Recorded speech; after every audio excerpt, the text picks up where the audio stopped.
Hello, all you beautiful people. My name is Janne, and you can consider me as your designer friend from Finland.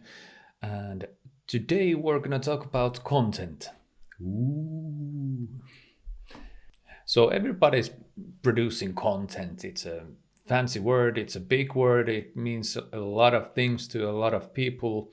For me, I usually use it when I'm talking about web design websites. And when I'm saying content, I mean usually texts, pictures, videos, perhaps, stuff that you put on your website. If you happen to work with social media, content means probably to you more like some sort of posts and whatever one post or several posts could contain.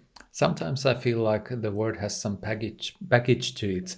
Myself included, I feel somewhat pressured to produce content as a marketing term.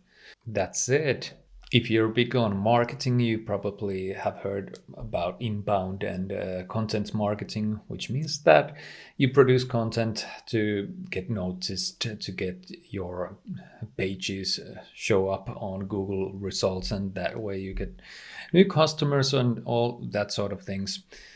But if we consider what the content really is, it's usually some form of information. You probably have a better definition for your own purposes. But if we look at the absolute foundation of content, there's always some information, and we are trying to communicate something to our audience, to the website visitor or user or whatever.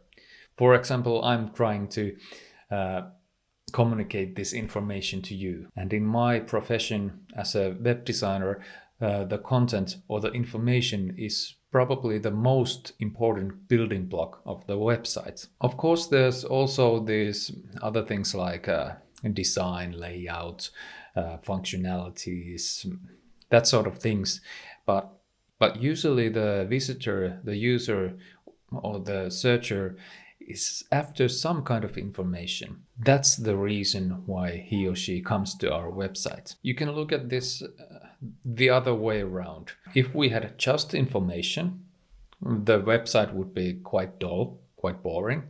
But if we had no information, just visual things, it might pass for a artwork, the website I mean, but it really couldn't serve any other purpose. The reason why I'm going through this monologue about content is because content is usually the one thing that gets left for the client to do. Yeah, it's usually reasonable because producing content professionally, it has a price.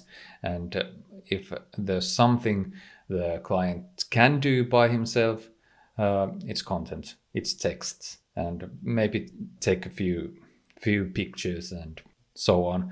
But if we think about how important content is, should it really be left for the client to do? Now you might ask, Janne, how do you handle content with your client projects?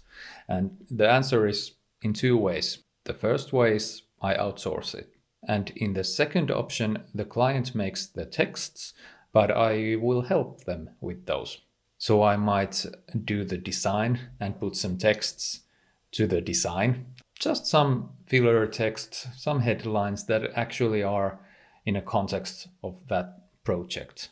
And more often than not, those texts might end up being used. They can rewrite them completely, but usually there will be some parts of the text that they are just fine.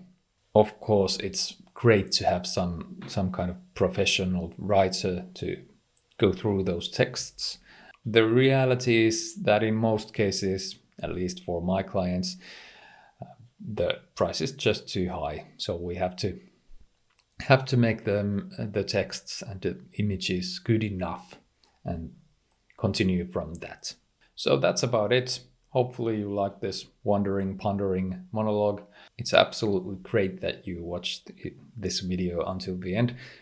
And if you liked it, hit the like button, subscribe, do those things that you should. It's free, it helps me. and see you in the next one.